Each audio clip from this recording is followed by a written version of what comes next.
بسم اللہ الرحمن الرحیم۔ عزیز طلبہ السلام علیکم۔ آج ہم پڑھنے جا رہے ہیں 11واں سبق، جس میں ہم پڑھیں گے مرزا اسد اللہ خان غالب کا تعارف۔ تو آئیے تعارف کا آغاز کرتے ہیں۔ عزیز طلبہ، مرزا اسد اللہ خان غالب 1797 میں پیدا ہوئے اور 1869 میں ان کا انتقال ہو گیا، یعنی 1797 میں ان کی پیدائش ہوئی تھی اور 1869 میں ان کا انتقال ہو گیا تھا۔ مرزا غالب آگرہ میں پیدا ہوئے۔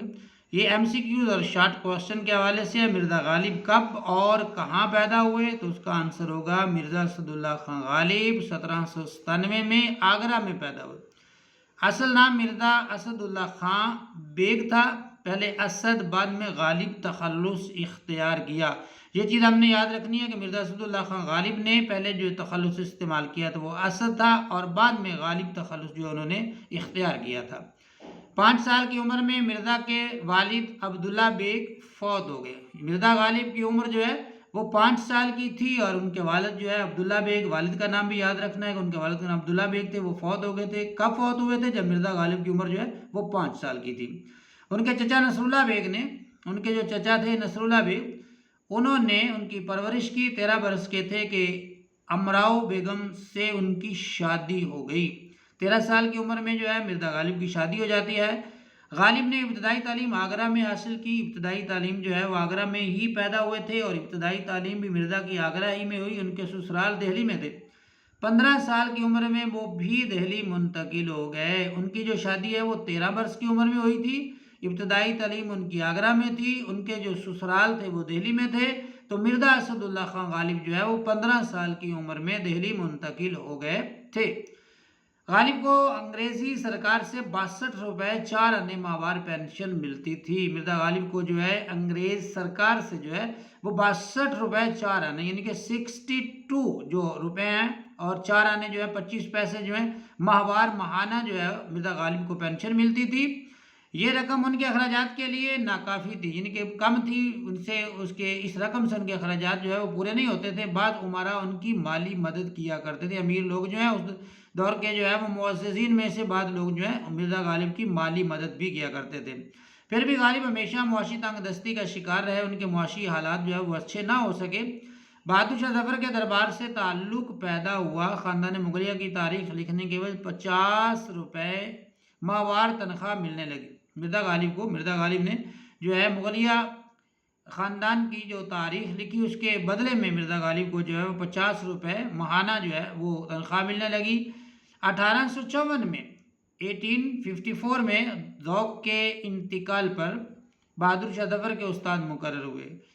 شیخ ابراہیم ذوق جو ہے وہ بہادر شاہ ظفر کے استاد تھے۔ جب ان کا انتقال ہوتا ہے 1854 میں، یعنی کہ 1854 میں وہ انتقال کر جاتے ہیں، اور اس کے بعد بہادر شاہ ظفر کے جو استاد ہیں وہ مرزا اسد اللہ خان غالب جو ہیں وہ مقرر ہوتے ہیں۔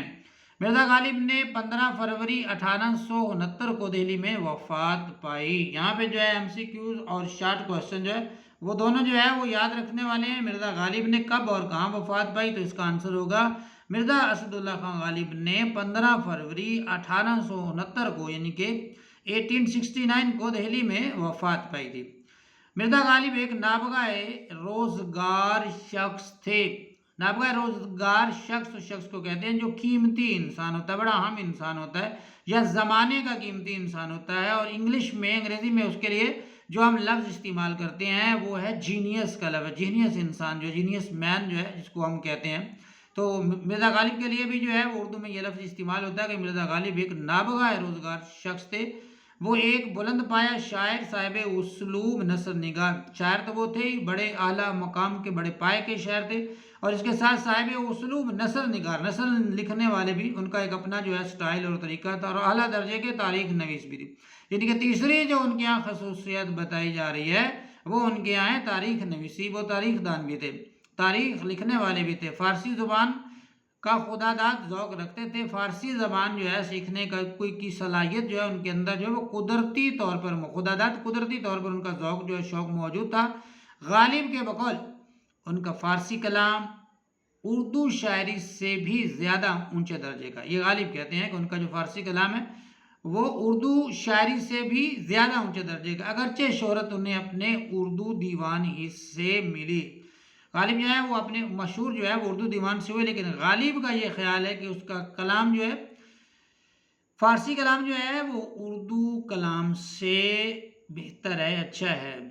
مرزا غالب نے مکتوب نویسی میں بھی اپنی الگ راہ نکالی۔ مکتوب نویسی مطلب کہ خط لکھنے میں بھی مرزا غالب نے اپنی جو ہے وہ الگ جو ہے وہ اپنا الگ طریقہ جو ہے انداز جو ہے وہ اختیار کیا۔ ان کی جدت پسندی نے، ان کے نئے انداز نے اردو نثر کو نیا انداز و آنگ دیا، اندازوں کو اتار چڑھاؤ یا مقام۔ انہوں نے خطوں کے رسمی انداز کو ترک کر دیا، وہ جو ایک سٹائل تھا، خط لکھنے کا طریقہ تھا، پرانا انداز تھا، اس کو مرزا غالب نے ترک کر دیا، چھوڑ دیا، اور خط کو بے تکلفانہ گفتگو اور شخصی دلی جذبات کے اظہار کا ذریعہ بنایا۔ خود کہتے ہیں میں نے مراسلے کو مکالمہ بنا دیا۔ مراسلہ ارسال کرنا، یعنی خط ہم بھیجتے ہیں ایک دوسرے کو ارسال کرتے ہیں، اور مکالمہ ہوتا ہے آمنے سامنے بیٹھ کر گفتگو کرنا، سوال جواب کرنا مطلب کہ۔ تو غالب کہتے ہیں میں نے مراسلے کو کیا کر دیا، مکالمہ بنا دیا۔ یہ ابھی آپ نے یاد رکھنا ہے پیارے بچوں عزیز طلبہ کہ کس شاعر کس جو ہے وہ نثر نگار نے خطوط میں مراسلے کو مکالمہ بنایا تھا، تو اس کا آنسر جو ہوگا وہ مرزا اسداللہ خان غالب ہوگا۔ یہ بڑا ہی جو ہے وہ ایم سی کیوز بھی ہے اور شارٹ کوسچن بھی ہے۔ ان کے خطوں کا ایک مجموعہ عود ہندی کے نام سے 1868 میں شائع ہو گیا تھا، ان کی جو ہے وہ زندگی میں یعنی کہ 1868 میں شائع ہو گیا تھا۔ دوسرا مجموعہ اردو معلی ان کی وفات کے مہینہ بھر بعد چھپ کر آیا تھا، ان کی جو وفات ہے اس کے ایک مہینہ کے بعد جو یہ ان کے خطوط کا مجموعہ اردو معلی جو ہے وہ چھپ کر آیا تھا، ان کی زندگی میں عود ہندی چھپا تھا اور یہ 1868 میں چھپا تھا، 1868 میں۔ اور دوسرا مجموعہ جو ہے وہ ان کی جب وفات ہو چکی تھی اس کے ایک مہینہ بعد، اس کا نام ہے اردو معلی۔ زندگی میں کون سا چھپا تھا، عود ہندی، اور ان کے مرنے کے ایک مہینہ بعد کون سا چھپا تھا، وہ ہے اردو معلی۔ ان کی وفات کے مہینہ بھر بعد چھپ کر آیا۔ دیوان غالب کے علاوہ ان کی زیادہ تر تصانیف جو ہیں وہ دستمبو، پنج آہنگ، مہر نیم روز، کاتب برہان وغیرہ فارسی زبان میں ہیں۔ تو عزیز طلبہ یہ تھا مرزا اسداللہ خان کا مختصر اور جامع تعارف۔ ملتے ہیں انشاءاللہ اگلے سبق کے ساتھ، تب تک کے لیے اپنا بہت سا خیال رکھیے گا۔ اللہ حافظ۔